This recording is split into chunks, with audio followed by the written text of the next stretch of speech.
And I will live in the Facebook. Itong pag ma-record ko siya, in-upload ko po siya sa YouTube. This is the series.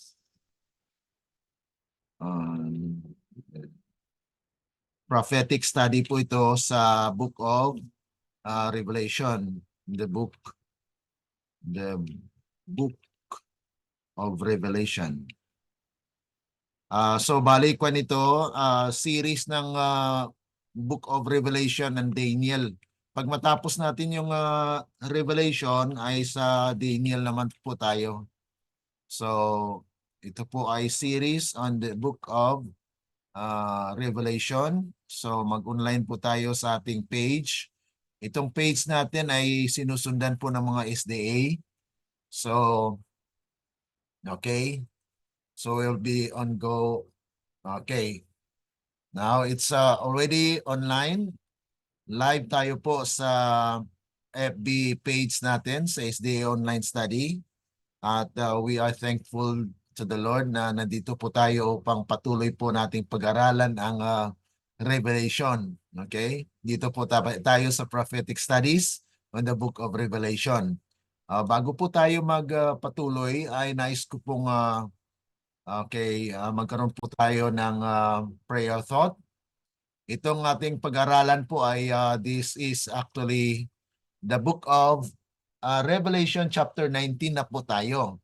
Last week we study about the Revelation. Ito po yung Revelation 18. Okay? So ito po yung napag-aralan natin. The earth will be lightened with God's glory. Yan po yung napag-aralan natin last time na kung saan itong the earth will be lightened with His glory is during the time of dito po yan sa panahonan ng scarlet color beast na kung saan ay atin pong na-discuss itong mga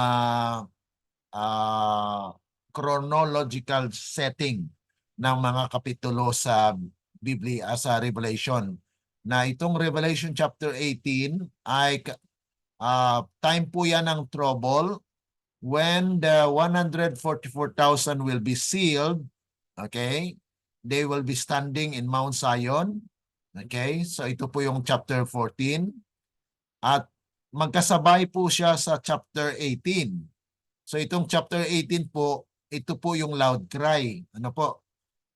So during this time, God's people will be glorified because they actually change and transform into the image of Christ para ready sila to have to meet the bridegroom. Ito po yung marriage of the Lamb sa chapter 18. Chapter 19, sorry. So ito po yung chapter 19 ay halos magkasabayan po siya dahil pag mag-close po yung probation, okay? Mag-close yung probation, then that's the time when there is the marriage of the Lamb. And then before po yan ng second coming. Kasi during the second coming ay yan na po yung pagkuha for tinatawag natin na vacation. Okay? Magkaroon ng bakasyon. Kasi after po ng kasal, di po ba mayroon tinatawag na honeymoon. So ang honeymoon po ay 1,000 years. Imagine that, no? So yan po yun actually yung practical na application. Bakit magkaroon ng 1,000 years? Yung 1,000 years vacation po yan ay yan po yung honeymoon after the marriage of the Lamb. Ikakasal po yung Lamb, which is actually the significant part na kung saan that is in the kingdom. Okay? Kasi bago po darating si Kristo, dapat yung bayan niya, ang kanyang katauhan ay prepare na. At wala nang kasalanan doon. Kasi if we have sin at that time, you will be consumed by the fire, by the glory of God. So walang taong makakita sa Diyos na makasalanan dahil sila'y tutupukin ng apoy. Ibig sabihin, they will be consumed by the glory of God, because the sin that is actually result of transgression of the law of God, yun po yung mag-consume sa kanila. They cannot gaze. Hindi nila matingnan yung himaya or kaluwalhatian ng Panginoon. Kaya nga po, there's a process na kung saan lilinisin po ang kanyang iglesia. Kaya ito po yung ating pag-aralan sa hapong ito. Great joy in heaven, because there are people who are preparing for a vacation for 1,000 years. There will be a marriage supper of the Lamb, na kung saan yan po ay mangyari muna bago po dumating si Kristo. Okay?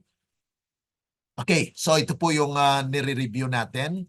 Now, I will be reading the prayer thought bago po tayo magpatuloy, para mayroon po tayong tinatawag na saloobin sa ating panalangin. Sabi po rito, in both the Old and New Testament, the marriage relation is employed to represent the tender and sacred union that exists between Christ and His people.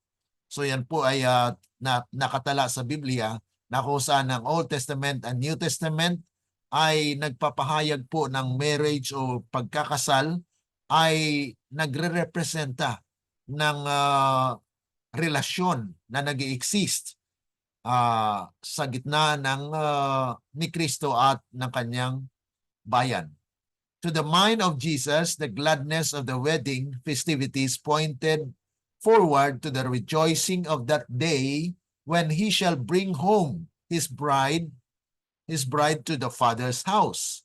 And the redeemed with the Redeemer shall sit to the marriage supper of the Lamb.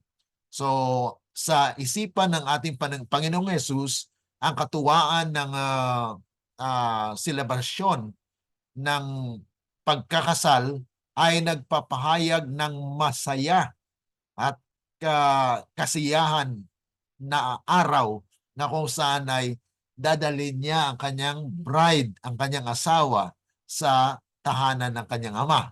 So there is actually a vacation. And then, ang kanyang mga niligtas ay kasama ng tagapagligtas. Uupo, okay, sa kainan. That is a marriage supper of the Lamb. He says, as the bridegroom rejoiceth over the bride, so shall thy God rejoice over thee. Thou shalt no more be termed forsaken, but thou shalt be called my delight.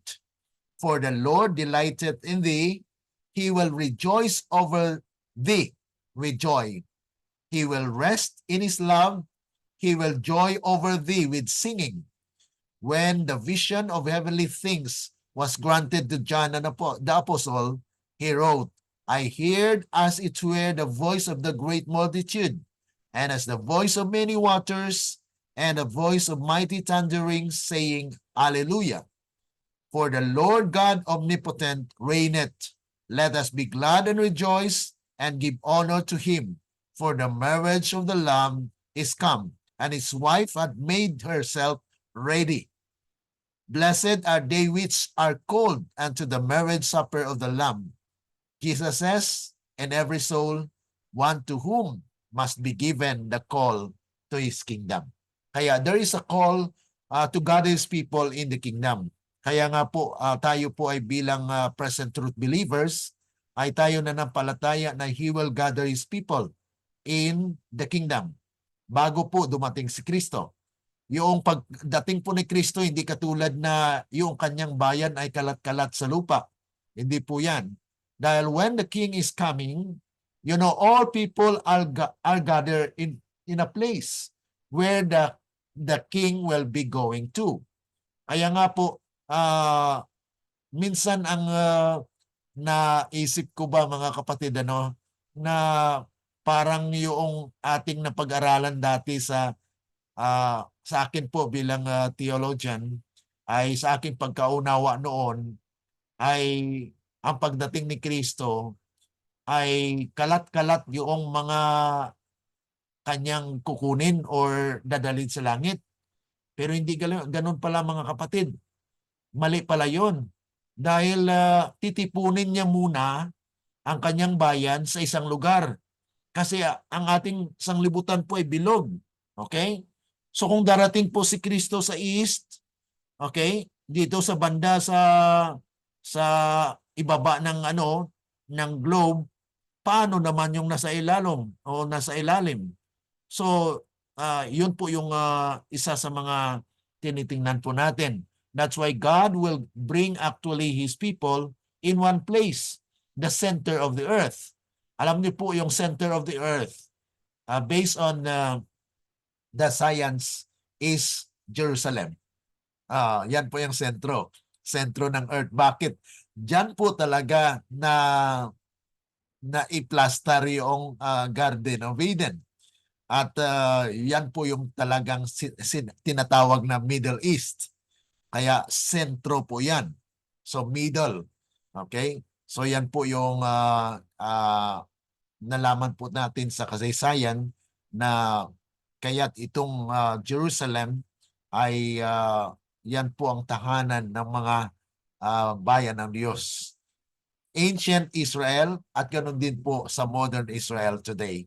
So with that in mind, we will pray first. Tayo manalangin.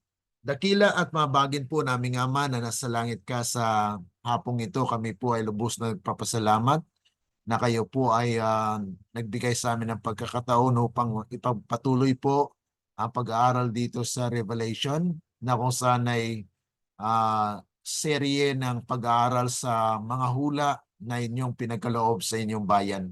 Kaya nga po tulungan kami upang maunawaan po namin ang mga bagay na spiritual sa pamagitan po ng inyong banal na espiritu, dahil wala po kaming kakayanan na maunawaan ito sa aming sarili. Kaya't aming pinagkaloob ang lahat sa inyo, Panginoon. Aming inaasahan na mangyari ang inyong kalooban, hindi sa amin. Po aming dalangin dahil lamang po sa matamis na pangalan ng aming Panginoong Yesus. Amen. Okay, so dito po tayo sa pagpapatuloy. Basahin po natin yung actually may tinagalog po ako dito na sa loobin sa panalangin, pero at least na po natin. I already give you the translation. Okay, dito po tayo sa chapter 19 verses 1 to 5. Okay, diretso po natin sa okay, sabi po rito, and after these things I heard a great voice of much people in heaven saying, Hallelujah. So there are actually people that singing the song, salvation and glory and honor and power unto the Lord our God. So they are singing. Why? Because there are people who are saved. For true and righteous are his judgment. For he hath judged the great war. Ito po yung patutot, yung sa chapter 18. Yung chapter 18, yun na po yung during the loud cry. Okay? Which did corrupt the earth with her fornication, and hath avenged the blood of his servants at her hand. And again they say, Hallelujah.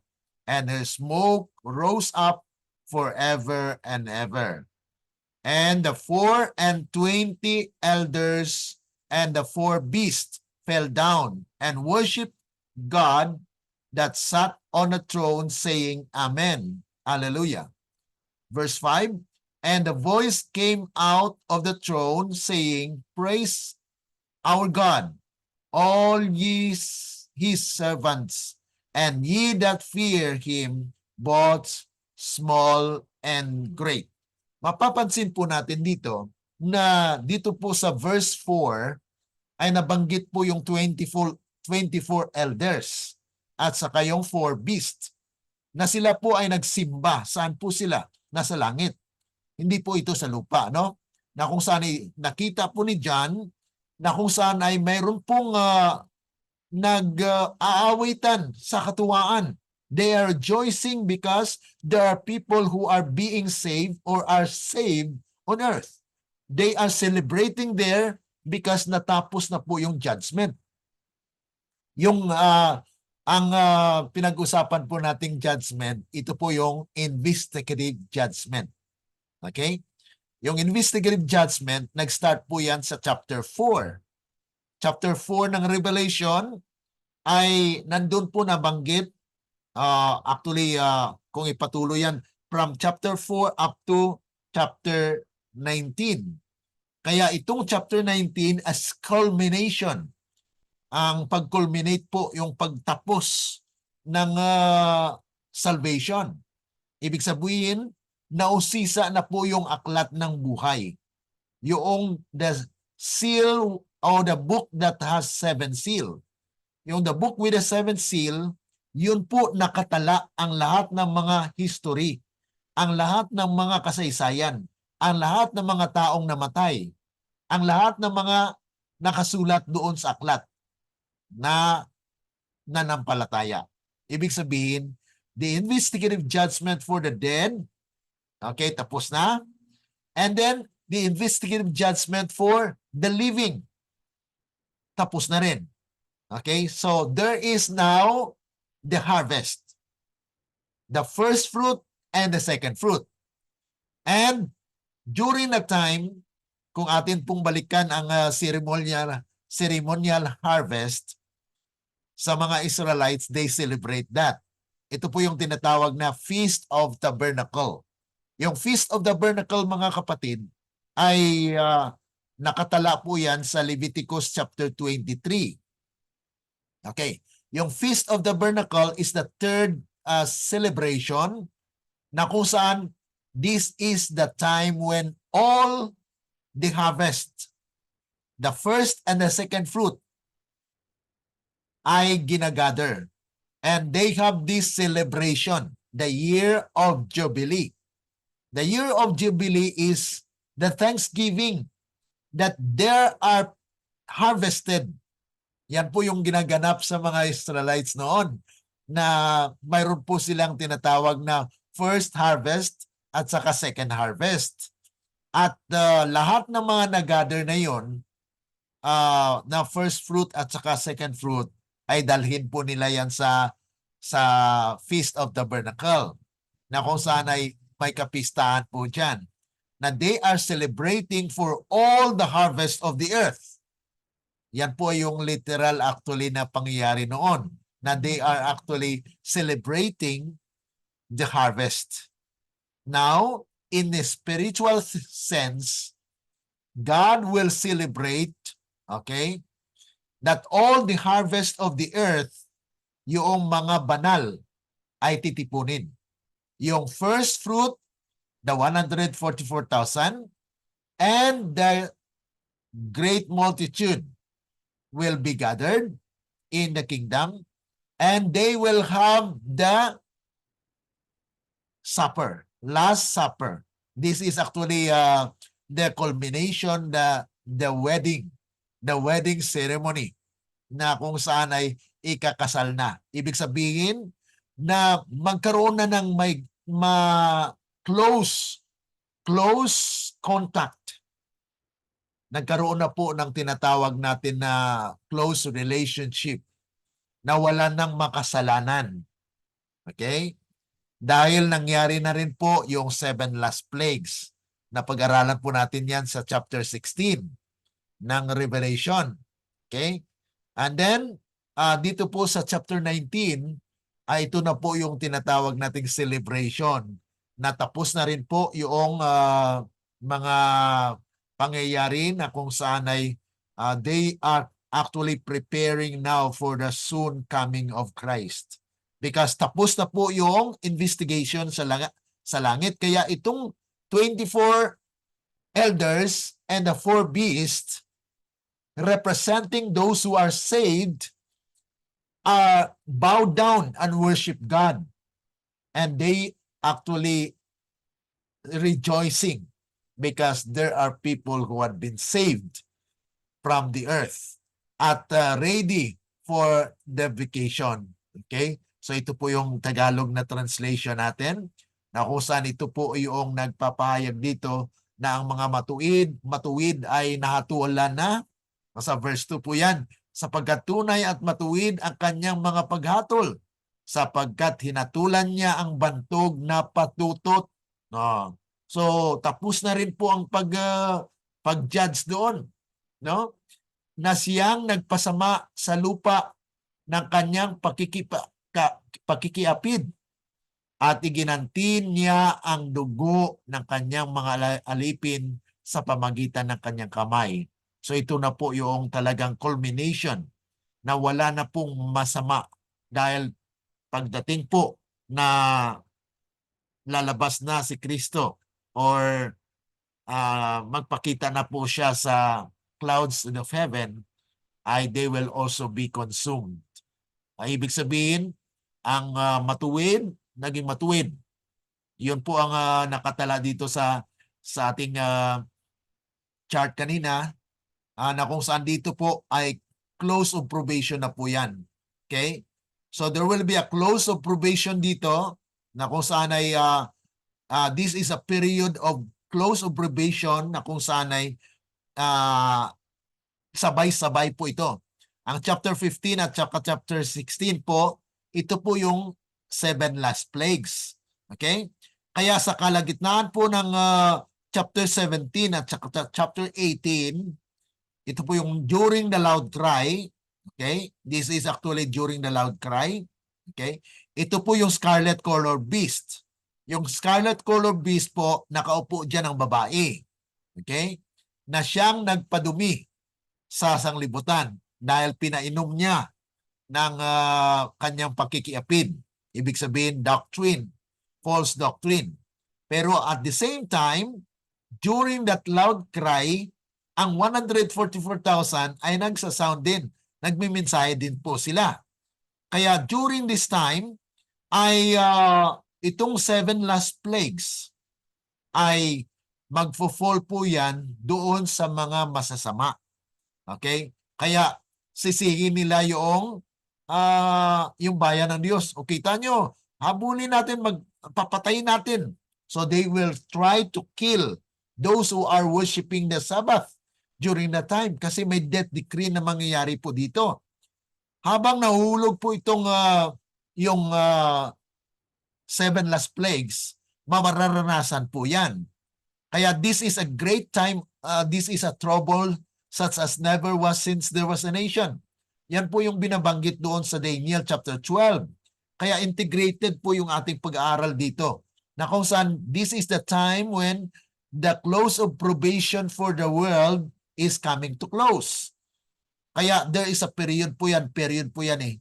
Hindi po siya na instant na mag-close lang. Kundi there is a period of time na kung saan ay ma-close na po yung probation. So habang pa-close po yung probation, God's people are proclaiming the third angel's message. Kaya ito po yung mighty angel sa Revelation chapter 18. At pag mag-end na po ito na po yung time of the end. Okay? So, pag time of the end na po yan, the God's people in this point of time, they will be already in the kingdom. Okay? So, they will be in the kingdom before the second coming of Christ because this is the end of time. The end of time, this is where the time that Christ will come before the millennium. Okay? So Christ will come in the clouds of heaven at yung mga, kaya mayroon po ding extension yung chapter 16. Kasi yung chapter 16, ang last part ng 7 last plagues ay mangyari po dito. Okay? At tapos na po yung loud cry. Okay? So, ang mga great multitude ay nadala na po sa kingdom. So, safe na po sila. Kaya, itong last part ng 7 last plagues, nandito po yung tinatawag na 6th plagues and the 7 plagues. Ang 7 plagues po ay Armageddon. Yung Armageddon po ay dito na po pupuksain ng Panginoon ang mga wicked para preparation na kung saan ay darating po si Kristo. Ang huling makuan po diyan mamatay yung talagang yung mga leaders. Mga kuan po yan. Mapapatay po sila sa pamagitan ng kaluwalhatian ng ating Panginoon. Kaya mayroong mamamatay during the 7 last plagues. Pero hindi po lahat. Hindi po lahat mamamatay. Dahil mayroong mga taong, especially yung papacy, yung mga leaders na they oppose the message during the time will die during the coming of Jesus Christ. Kung makita na nila yung glory ng Panginoon, they will be destroyed. Yan po ay bahagi din po sa ating pag-aaral. Kaya nga po ito ay integrated na ating pag-aaral. So this is actually where chapter 19 is coming in. Na kung saan ay kasabayan po yan dito, na dito po sa chapter 16, yung Armageddon, na this is actually a battle, spiritual battle, that the evil angels will actually be destroyed, because the angels of the Lord will actually fight and will destroy all those angels na kung saan ay yun na po yung Armageddon na sinasabi. So, napag-aralan po natin yan sa chapter 16. Okay? So, yan po yung bahagi na kung saan pagkatapos po nito, pagdating ni Kristo, then this is where chapter 20 will come in. This is where the 1,000 years na mangyayari po.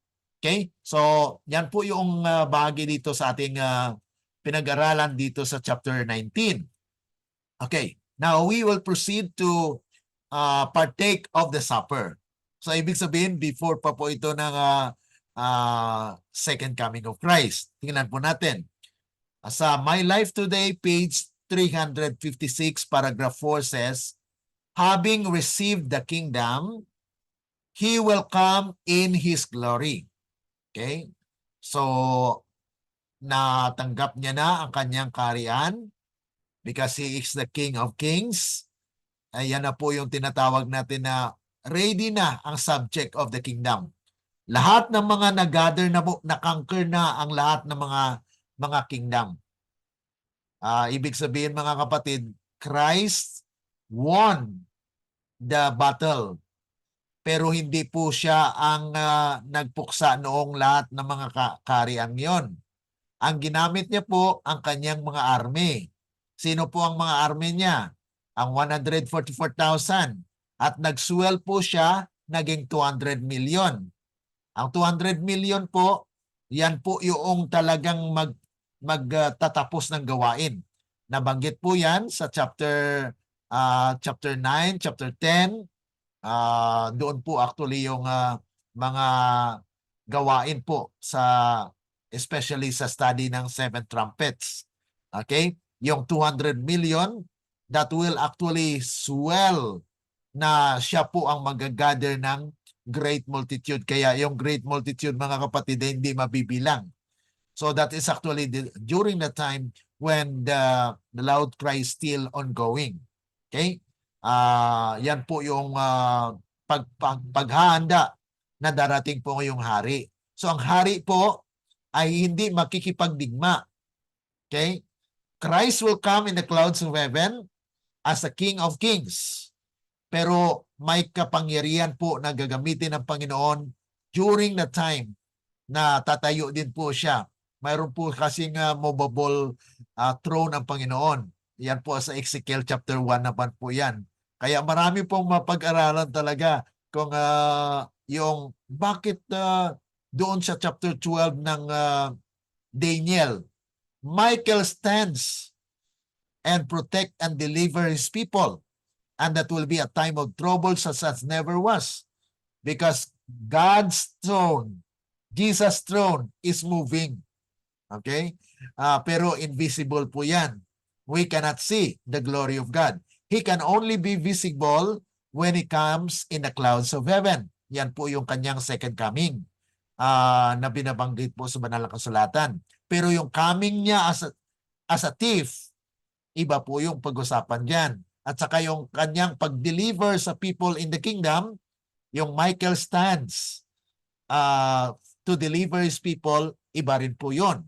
So yan po yung mga pag-aaral na dapat hindi po natin i-mix yung mga pangyayari sa banal na kasulatan. Dahil yung coming as a thief is different from that of the second coming as visible coming.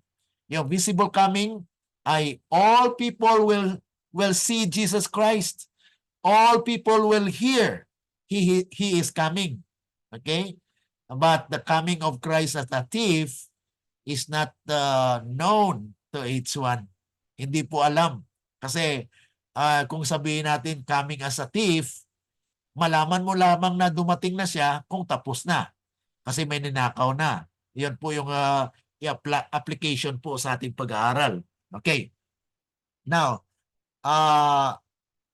makibahagi po dito sa tinatawag nating hapunan na kung saan matapos matanggap ang kaharian, siya ay darating sa kanyang kaluwalhatian bilang hari ng mga hari at Panginoon ng mga Panginoon para sa pagtubos ng kanyang mga tao. Nauupo kasama ni Abraham at ni Isaac at ni Jacob sa kanyang hapag sa kanyang kaharian upang makibahagi sa hapunan ng kasal ng kordero. Kaya nga po dapat matutunan natin na ang lahat ng mga namatay, okay, they will be gathered in the kingdom. Kaya uupo sila doon kasama ni Abraham, Isaac, at ni Jacob. O sa paano mangyari po yan kung walang kingdom? So, ibig sabihin mga kapatid, maraming kulang sa mga tinuturo sa ating iglesia na hindi po lahat na pag-aralan. Kaya nga po, dapat maunawaan natin na mayroong kaharian ng Diyos at doon uupo. Okay? Ibig sabihin that is an invisible coming of Christ na He will be the head of the church or the kingdom at that time. Kasi walang sinasabi po na visible siya na uupo dyan sa kasama nila Abraham, kasama ni Isaac, kasama po ni Jacob. Wala pong visible. So we cannot say that it is visible sitting down of Jesus Christ in the throne. Pero nagpatayo po siya ng kaharian. Ang kanyang kaharian sa lupa. Okay? Bago po magkaroon ng bakasyon. Kaya ito po yung before the second coming. Na there is a marriage of the Lamb. Mayroon po kasal. Kaya magkaroon po ng bakasyon, 1,000 years. After ng kasal, yun na po, they will be caught up to heaven for a vacation. Yan po mga kapatid, makibahagi muna sila sa hapunan. Kaya yung lahat ng mga namatay from the start ng mga kapatid ng creation nandoon, no. Pero ang nabanggit po dito na presente sa hapunan na ito ay si Abraham, si Isaac, si Jacob. Saan po sila? Uupo po sila doon sa kaharian. Kaya may kaharian po ang Panginoon na kanyang itatayo dito sa lupa. So this is actually an event that will happen here on earth. Okay? Tingnan po natin. Worthy, worthy is the Lamb. Sabi po rito sa heavenly places, 371, paragraph 4. Listen to their voices as they sing loud hosannas and as they wave the palm branches of victory. Rich music fills heaven as their voices sing forth these words. Worthy, worthy is the Lamb that was slain and rose again forevermore. Salvation unto the Lord, which sitteth upon the throne, and unto the Lamb. And the angelic host, angels and archangels, covering cherub, and glorious seraph, echo back the refrain of that joyous, triumphant song, saying, Amen. Blessing and glory and wisdom, and thanksgiving, and honor and power and might be unto our God forever and ever. Oh, in that day it will be discovered that the righteous were the wise ones, while the sinful and disobedient were fools. Shame and everlasting contempt is their portion. Those who have been collaborators for Christ will then be near the throne of God, girt with purity and the garments of eternal righteousness. So yan po mga kapatid, ang pinaklose, ang pinakamalapit mo doon sa trono ay yung perfected their character. Ibig sabihin, they are the one that had lived without tasting death. Kaya ang una po doon, malapit doon sa trono ay yung 144,000. Okay? So they are the first fruit of the living. And then the next is the great multitude. The great multitude that no man could number. Saan po sila? Dito pa yan sa lupa. Because they will be brought to heaven for a vacation. So they will be gathered on earth. That's why the earth will be lightened with God's glory. Yan po yung dapat natin maunawaan sa chapter 18. Na the earth will be lightened with God's glory dahil puno po yan ng kaluwalhatian. Ang lupa. Because God actually will prepare for the second coming of Christ. That Christ will come in the clouds of heaven. Okay? So, sa mga araw na yon, matuklasan mo na lang, malalaman na lang na talagang yung mga matatalino, yung mga wise na matuwid, ay yun po yung nagsakripisyo sa lupa. Nagsakripisyo po sila, bagamat naghirap po sila, ay nakatayo po sila sa prinsipyo. Yan po yung kaganapan po dito. Na kung saan ay patuloy po natin basahin dito sa chapter 19, verses 6 to 10. Basahin ko na lang sa Tagalog, tingnan natin sa Tagalog para at least mas kwan tayo. Sabi po rito sa verse 6 to 10, at narinig ko ang gaya ng isang tinig ng isang makapal na karamihan. At gaya ng lagaslas ng maraming tubig at gaya ng ugong ng malalakas na kulog na nagsasabi, Alleluia, sapagkat naghahari ang Panginoong ating Diyos na makapangyarihan sa lahat. So naghari po siya. Okay? Na kung saan ay marami pong tao ang nag-aawitan, nagpapasalamat, nagsasabing Alleluia. Tayo'y magagalak at tayo'y mangagsayang mainam at siya'y ating luwalhatiin sapagkat dumating ang pagkakasal ng kordero at ang kanyang asawa ay nahanda na. Verse 8, at sa kanyang ipinagkaloob na damtan ang kanyang sarili na mahalagang lino, makintab at tunay, sapagkat ang mahalagang lino ay siyang mga matuwid na gawa ng mga banal. Okay, so yan po. Mayroon na po silang uniform. Mga banal na po sila. Ibig sabihin, dinamtan sila ng yung katwiran ni Kristo na kung saan ay wala na pong mga kasalanan doon eh. So, puro na po sila matuwid. At verse 9, at sinasabi niya sa akin, isulat mo, mapapalad ang mga inanyayahan sa paghapon sa kasalan ng kordero. At sinasabi niya sa akin, ang mga ito'y siyang tunay na mga salita ng Diyos. Verse 10, at ako'y nagpatirapa sa kanyang paanan upang siya'y aking sambahin. So, ito po kasi ay vision. Pinakita po kay John. Okay? So, ibig sabihin ay nakita niya po ito na mga pangyayari na kung saan ay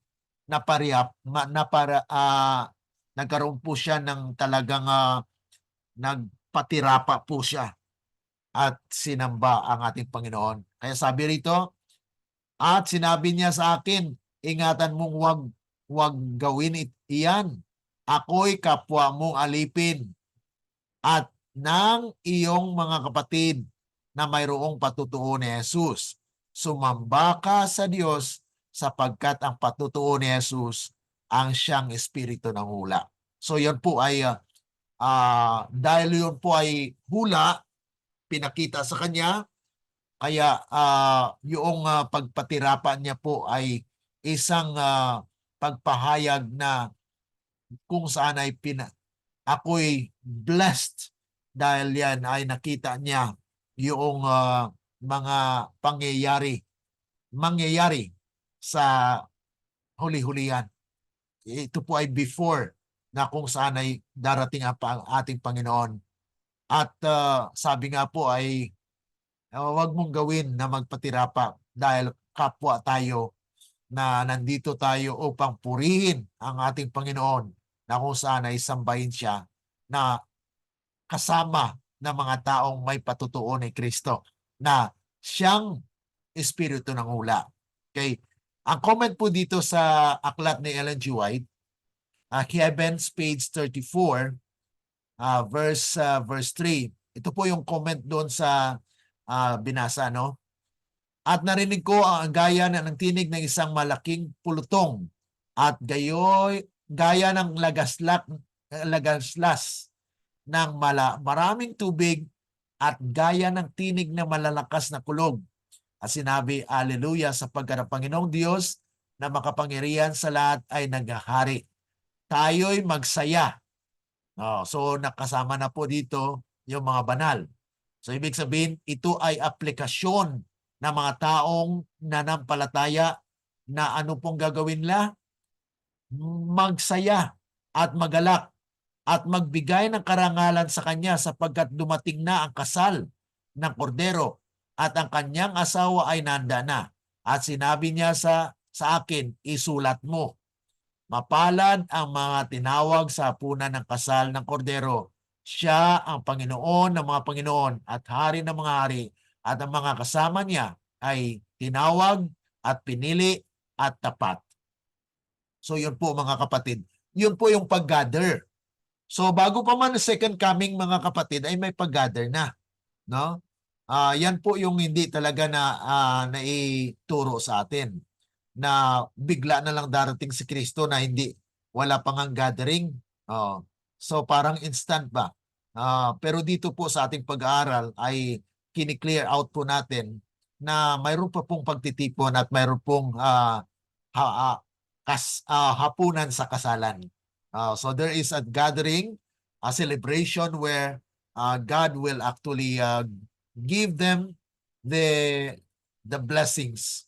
Sabi pa po rito, upon us has shown great light in regard to the last days. Mayroon po talagang liwanag, kaluwalhatian na matagpuan po sa kasaysayan ng lupa. Let not our lack of wisdom and energy give evidence of spiritual blindness. God's messenger must be clothed with power. They must have for the truth an elevating reverence that they do not now possess. Sa ngayon, hindi po natin na-possess yan. Pero darating pong ang araw na may kapangyarihan po, nagaganap po dahil ipagkaloob mo ng Diyos ang kapangyarihan yan. The Lord's solemn sacred message of warning must be proclaimed in the most difficult fields, in the most sinful cities, in every place where the light of the third angel's message has not yet dawned. To everyone is to be given the last call to the marriage supper of the Lamb. Kaya ito pong pagtawag sa lahat, ininbitahan po yan. Okay, come to the kingdom. Kaya may gathering po mga kapatid. All those people who will accept or will receive the message at the time will be gathered in the kingdom and the kingdom will expand. Kaya yun po ang paglaki ng stone sa Daniel 2. That the stone will smooth the image and it becomes a great mountain and fill the whole earth. Yan po mga kapatid yung mga katotohanan na kung saan ay sagradong katotohanan ay pinagkaloob po sa bayan niya. Na kung saan ay ang lahat ng mga bayan ng Diyos ay imbitahan para doon sa sagrado na hapunan.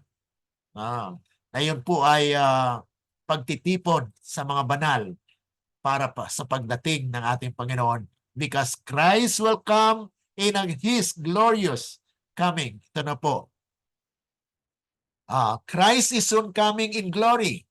And when His majesty is revealed, the world will wish that they had His favor. Marami po ang magsasabi, sana ako ay katulad po sa mga apostol ba, Panginoon, sana po makaupo ako sa tabi ninyo. They want to be recognized. At that time, we shall all desire a place in the mansions of heaven. But those who do not confess Christ, now in word, in life, in character, cannot expect that He will confess them then before His Father and the holy angels. Oh, how happy will those be who have made themselves ready for the marriage supper of the Lamb, who are robed in the righteousness of Christ and reflect His lovely image.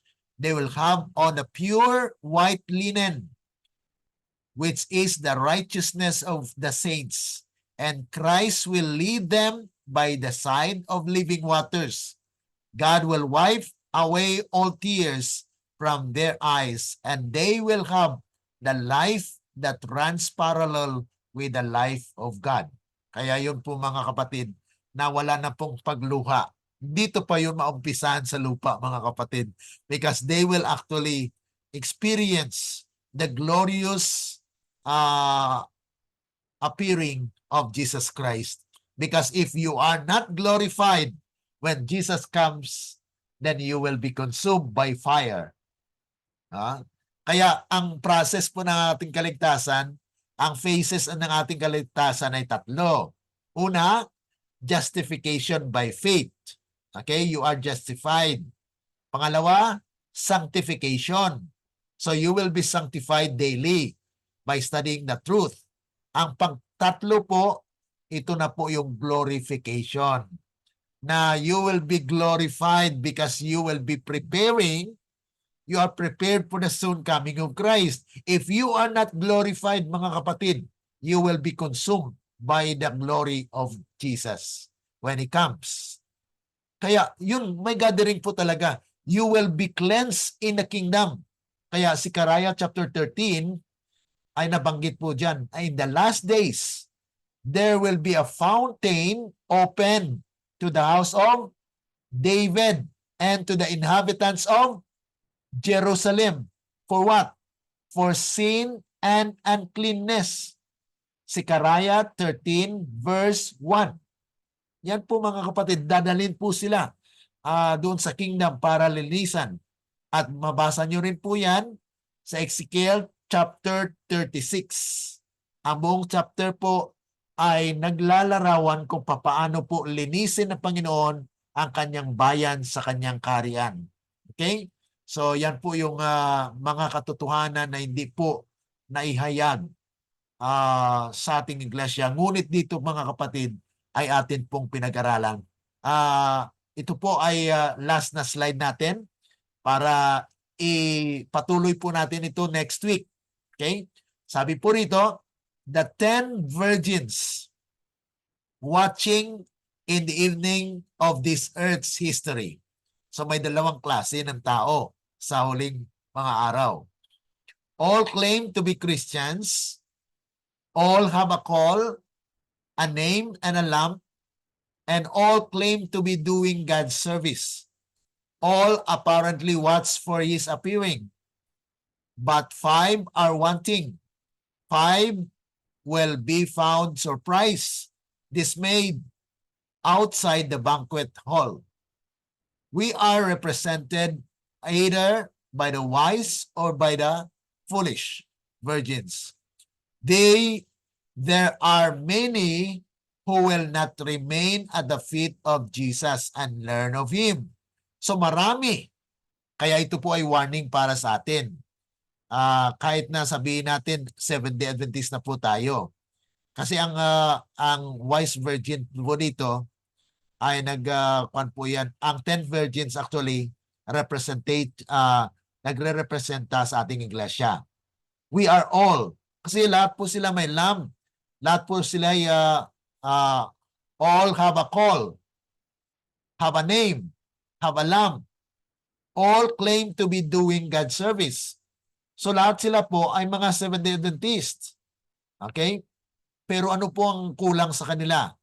Sabi po rito, we are represented either by the wise or the foolish virgins. There are many who will not remain. So ibig sabihin mga kapatid, mayroon marami sa atin na hindi nagpatuloy kay Kristo. Bakit? Dahil they rejected the message of Jesus. Noong ipinahayag po itong katotohanan, ay they have rejected it. Kaya sila po yung walang extra oil. Kasi ito po yung extra oil natin. Yung extra oil po ay yung katotohanan na siyang withdraw or it was taken or it was actually emptied from the golden bowl in Zechariah chapter 4.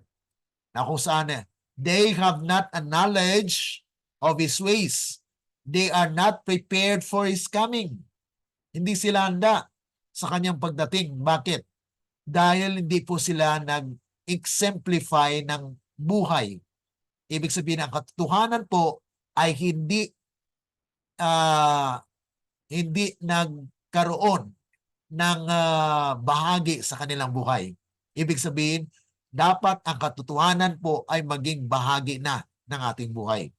So kung ano po ang karakter ni Kristo, yun na rin po yung karakter natin. Okay, yun po yung ibig sabihin po rito. Ako sana, they have made a pretense of waiting for their Lord. Nag-ano po sila, naghahantay sila. Di ba po? Marami po sa atin mga Seventh-day Adventists naghahantay sa second coming ni Christ. They have made a pretense of waiting for the Lord. They have not watched and prayed with a faith that works by love and purifies the soul. They have lived a life of carelessness. They have heard and assented to the truth, but they have never brought it into their practical life. The oil of grace is not feeding their lamps, and they are not prepared to enter into the marriage supper of the Lamb. Hindi sila handa sa supper, mga kapatid. Hindi nga sila naniniwala sa kingdom. Paano po yan kaya? Dahil doon po titipunin sa kingdom yung bayan ng Diyos. Kung naghihintay nga tayo sa pagdating ni Kristo, pero hindi tayo natipon doon sa supper for Last Supper. Ito po yung marriage supper of the Lamb.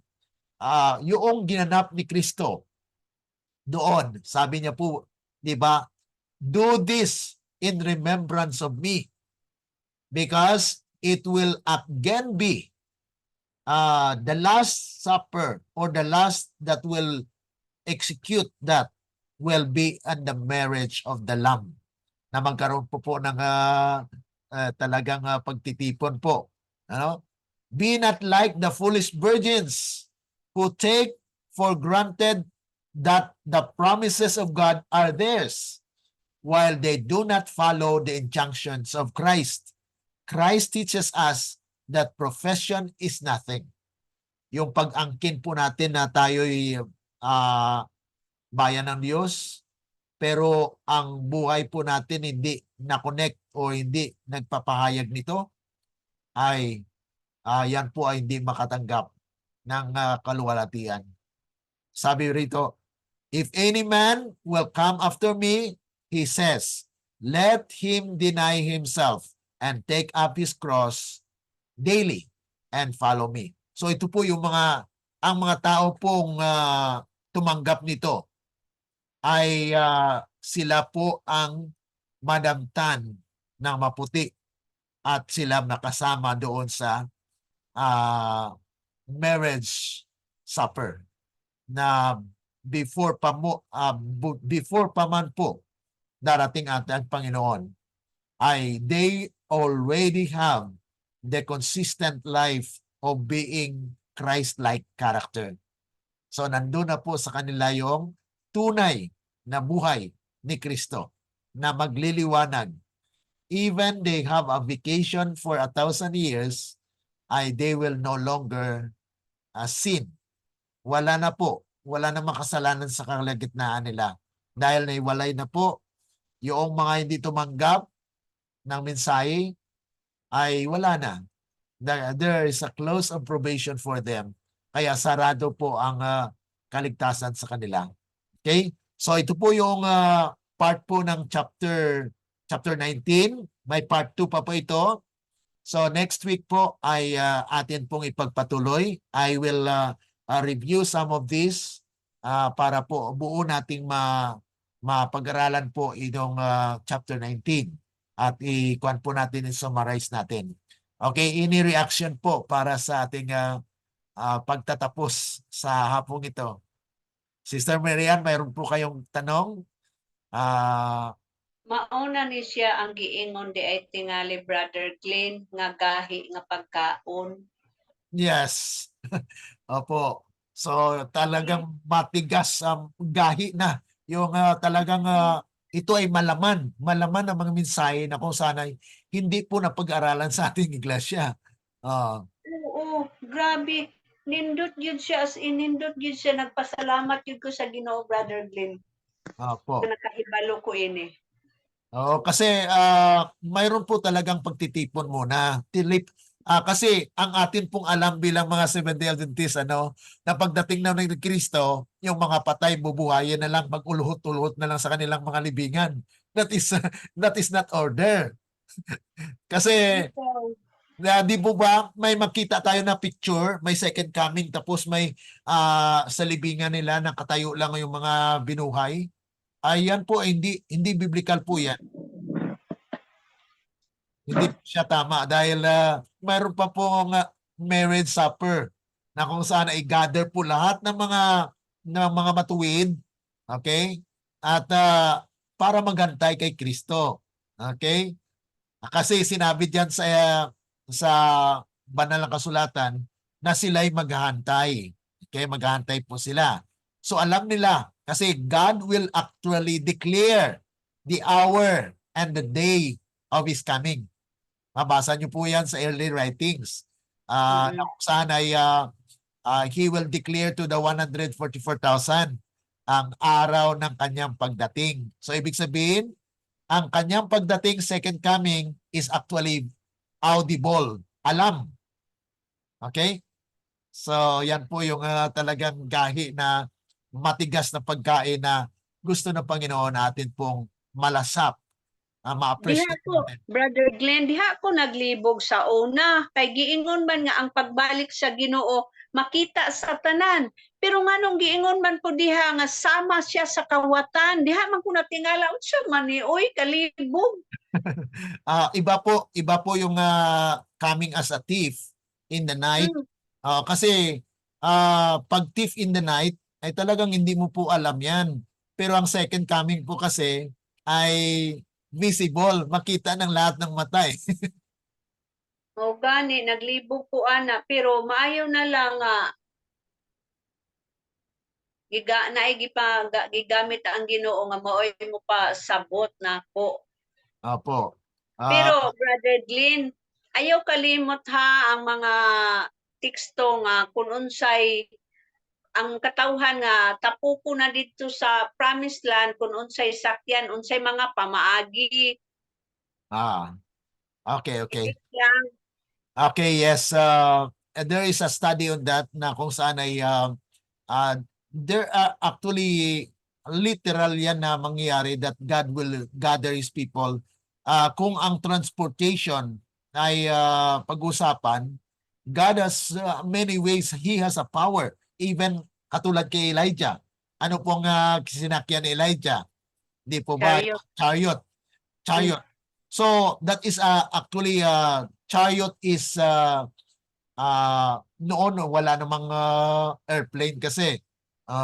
So yung chariot is actually a transportation during that time, but God actually can can bring you from one place to another by miracle. God's actually is mabasa natin yan sa actually sa sa Maranatha. Maranatha po na book, mayroon po diyan na sinabi ng angel aboard. So sakay. So this is actually one of the transportation. God had many ways in order to transport his people into that kingdom that God will gather his people. Atin po yung pag-aralan later. Okay? So I will send you the Okay. passages on that. Mm-mm. Okay? So salamat. Dito lang muna tayo mga kapatid, because this is part 1. So ang part 2 po ay next week natin pag-aralan. Sana ang ating mga kapatid na wala ngayong hapon ay makadalo sila.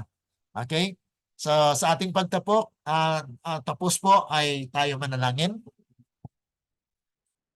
Sa inyo dakila at mabagid po naming Ama na nasa langit ka, sa muli kami po ay lubos na papasalamat na kayo po ay nagbigay sa amin ng karapatan at panahon na kung saan ay makapag-aral po ng inyong mga salita.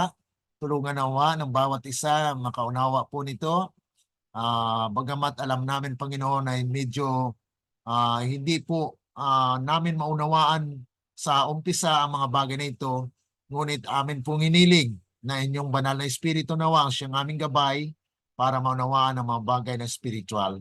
At patawarin po kami sa aming mga pagkukulang pagkakasala at amin pong iniling na patuloy na kami po inyong pagpalain sa aming patuloy na pag-aaral ng inyong mga salita. At sa aming pansamantalang pag-iwalay ngayong hapong ito, aming inasahan na kayo po ang siyang magbigay sa amin ng mga karunungan na mapaalaala niyo po sa amin ang mga pag-aralan namin ngayong hapon. Kaya aming dalangin dahil lamang po sa matamis na pangalan ng aming Panginoong Yesus. Amen. Amen. Okay, maraming salamat po. God bless. Brother Glenn, tatawagin ko ngayon ang anak ko para ano ko sa kanya ang itong video na to. Walang isang oras lang to, no? Wala po. Okay. I-kuan ko lang po. I-upload ko pa yon sa YouTube. Okay. Sige. Bye-bye. Maraming salamat. God bless. Bye-bye. Darlene, Sister